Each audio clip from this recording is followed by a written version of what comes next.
Thank you so much for being subscriber to my YouTube channel. Kevin's complete spoken English course admissions జరుగుతున్నాయి and ఇంకా 3 days admissions ఉంది to join in November batch.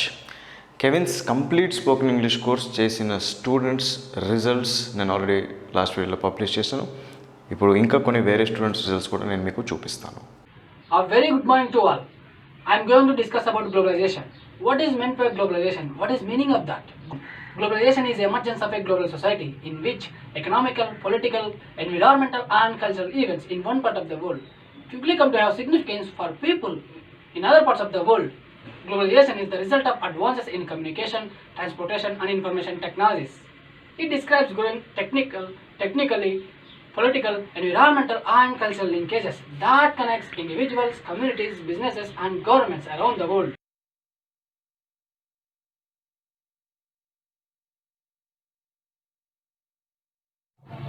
సరే, ఈ video ద్వారా నా family background ఏంటి, నా studies గురించి, అంటే నా స్టడీస్ గురించి కాదు, నా స్టడీస్లో నేను నా ఇంగ్లీష్ టీచర్స్ నాకు ఇంగ్లీష్ ఎలా నేర్పించారు, అసలు ఇంగ్లీష్ ఎలా ఎఫెక్ట్ చేసింది, సెకండ్ పాయింట్. థర్డ్ పాయింట్ వచ్చి అసలు మీ ఇన్స్టిట్యూట్ నాకు ఎలా తెలిసింది, ఎందుకు మీ ఇన్స్టిట్యూట్ని నేను ఎందుకు ప్రిఫర్ చేశాను, మీ ఇన్స్టిట్యూట్లో ఫేస్ చేసిన ఒక 2 ప్రాబ్లమ్స్ గురించి ఈ వీడియో ద్వారా మీతో షేర్ చేసుకోవాలనిపించి వీడియో తీస్తున్నాను. ఫస్ట్ది, నా ఫ్యామిలీ బ్యాక్గ్రౌండ్ ఏంటంటే, అసలు మాది అనంతపురం అండి. అనంతపురం దగ్గర ఒక చిన్న పల్లెటూరు. ఆ పల్లెటూరులో మా పేరెంట్స్ డైలీ లేబర్స్. వాళ్ళకి ఏం తెలియదు, చాలా అమాయకంగా, చాలా మూఢనమ్మకాల్లో ఏదంటే అదే పెద్దలు ఏం చెప్పినా మూఢనమ్మకాలతోనూ అమాయకత్వంతోనూ అలాగే బతుకుతూ ఉంటారు వాళ్ళు. అంత అమాయకత్వంలోనూ మా నాన్న చేసిన మంచి పని అంటే నన్ను చదివించాలన్నమాట. అందులోనూ మా ఫ్యామిలీలో అంటే హోల్ ఫ్యామిలీ, మా బాబాయ్ వాళ్ళు కానీ, మా పెద్దనాన్న వాళ్ళు కానీ, మా అత్త వాళ్ళు కానీ, ఎవరైనా కానీ ఇంకా మా హోల్ ఫ్యామిలీ, మా ఫ్యామిలీ ఎంతున్నా అంతమందిలోనూ మొట్టమొదటిగా స్కూల్కి వెళ్ళిన వ్యక్తి నేనే, గ్రాడ్యుయేషన్ కంప్లీట్ చేసిన వ్యక్తి కూడా నేనే అనమాట.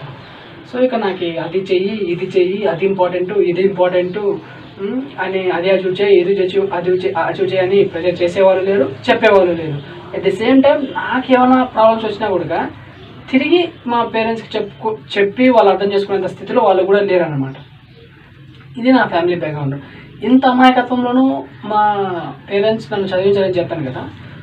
ఫస్ట్ నుంచి 4th వరకు నేను మా స్కూల్లోనే చదువుకున్నాను. అంటే మా స్కూల్ అంటే మా ఊర్లోనే, మా ఊర్లో ఒక ప్రైవేట్ స్కూల్లో చదువుకున్నాను. కొన్ని కారణాల కారణంగా 5th to 10th గురుకుల పాఠశాలతో చదవాల్సి వచ్చింది. గురుకుల పాఠశాల మొత్తం టోటల్ ప్యూర్ తెలుగు మీడియం అండి.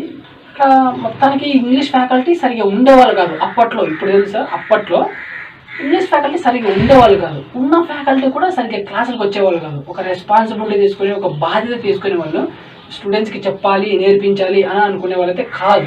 వాళ్ళు క్లాస్కి రావడం, బద్ధకంగా ఉండడం, ఏదో చదవకుండా రేపు చూద్దాం క్లాస్ అనడం, అది ఇయర్ ఎండింగ్ వచ్చేటప్పుడు సిలబస్ అవ్వకుండా మేము బట్టి కొట్టడం, పాస్ అవ్వడం. 5th ఇంతే, 6th ఇంతే, 7th ఇంతే, 8th ఇంతే, 9th ఇంతే, 10th కూడా ఇంతే. రావడం ఒక రెస్పాన్సిబిలిటీగా ఒక బాధ్యత తీసుకొని చెప్పకపోవడం, చెప్పండి రా, ఏదో నేర్చుకుంటా బాబు, మీ పని మీరు పడండి, మీ బాధ్యత మీరు పడండి అనడం, మేము బట్టి కొట్టడం, పాస్ అవ్వడం. 5th to 10th ఇదే ఫార్ములా. వాళ్ళు చెప్పలేదు, మేము నేర్చుకోలేదు.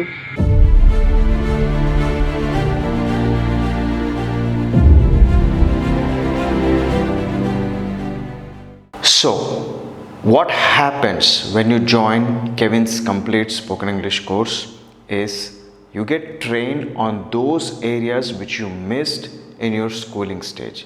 ఒక 10 సంవత్సరాలు ఒక ఇంగ్లీష్ మీడియం స్టూడెంట్స్తో కంపేర్ చేసుకుంటే చాలా యాక్టివిటీస్ అండ్ లెర్నింగ్ ఎక్స్పీరియన్స్ వీళ్ళకి జరగలేదు. ఇప్పుడు సార్ మాకు రైటింగ్ ప్రాబ్లం ఉంది, స్పీకింగ్ ప్రాబ్లం ఉందని బయటపడుతున్నప్పుడు వీళ్ళు ఇలా అప్రోచ్ అవుతారనమాట. సార్ నేను రైటింగ్ ఇంప్రూవ్ చేసుకోవాలి, స్పీకింగ్ ఇంప్రూవ్ చేసుకోవాలని. But since English is a foreign language, it's not primary language, it's not secondary language, మనకి ఇది ఒక ఫారిన్ లాంగ్వేజ్. ఫ్రెంచ్, జర్మన్ ఎట్లా మనకి ఫారిన్ లాంగ్వేజ్, ఇంగ్లీష్ కూడా మనకు ఒక ఫారిన్ లాంగ్వేజే. కాబట్టి మనం అందుకనే గ్రామర్ రూల్స్, సింటాక్స్ అర్థం చేసుకుని ఇలా నేర్చుకుంటాం ఈ భాషని. This is very important because English మాట్లాడే వాళ్ళని విని మనం నేర్చుకున్న ఎన్వైర్న్మెంట్ మనకి లేదు in India. And India definitely ఒక మంచి 2 లాంగ్వేజెస్ అన్న తెలిసి ఉంటుంది ఏ స్టేట్లో ఉన్నా. ఇప్పుడు మనం తెలుగు నేర్చుకుంటున్నాం, హిందీ నేర్చుకుంటున్నాం, కానీ ఇంగ్లీష్ మాట్లాడే వాళ్ళు లేరు కదా. సో దట్స్ వై గ్రామర్ వే వెళ్ళడం మనకి చాలా ఇంపార్టెంట్ అయిపోతుంది. అంటే గ్రామర్ వెళ్ళేటప్పుడు కూడా మనము 10 లాంగ్వేజ్ లెర్నింగ్ ఏరియాస్, అంటే we start from basic grammar, advanced grammar, sentence formation, translation, reading comprehension, vocabulary, listening, ఇవన్నీ చేశాక writing projects and speaking projects. అంటే ఇక్కడ మీరు అడిగేది అంటే సార్ నాకు రైటింగ్ కావాలి, సార్ నాకు స్పీకింగ్ కావాలి అనేది ఇక్కడ జరుగుతుంది.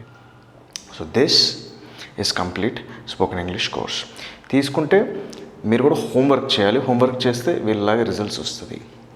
I'm a huge fan of commitment. Interest అందరికి ఉంటుంది ఇంగ్లీష్ మంచిగా మాట్లాడాలి, కానీ నాకు commitment, I find commitment very attractive.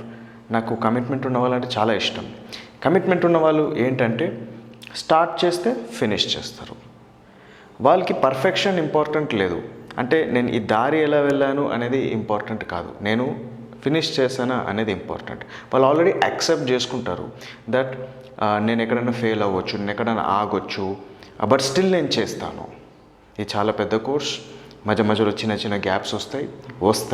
Life అన్నాక గ్యాప్స్ వస్తాయి, కానీ ఆ గ్యాప్ ఏం శాశ్వతం కాదు. మళ్ళీ తిరిగి వస్తారు, మళ్ళీ హోంవర్క్ చేస్తారు. వీక్లీ 5 క్లాసెస్ ఉంది, 2 days హాలిడేస్ ఉంది. ఆ 5 క్లాసెస్ చేశాక హోంవర్క్ వాట్సాప్లో సబ్మిట్ చేస్తున్నారు. మనకి వెబ్సైట్లో కూడా లాగిన్ అవ్వచ్చు, లేదంటే యాప్ ఉంది, యాప్లో కూడా లాగిన్ అవ్వచ్చు. సో సిస్టమ్ ఇట్లా ఉంది కాబట్టి it becomes fairly accountable that to stay committed. అంటే నేను కోర్స్ చేరాను, ఏం చేస్తున్నా చేరి హోంవర్క్ చేస్తే రిజల్ట్ వస్తుంది, హోంవర్క్ చేయకపోతే ఏదో నేర్చుకుంటున్నాను, ఏదో జస్ట్ యూట్యూబ్ వీడియోలాగా చూస్తున్నాను అంటే అయిపోతుంది. వాళ్ళకి అబ్సల్యూట్లీ రిజల్ట్స్ రాదు. So, if you understand what is commitment, then join Kevin's Complete Spoken English course and we will help you become a fluent English speaker and also a proficient writer. Swipe up or message me on WhatsApp to take admission in November batch. Thank you so much. I will see you in the course.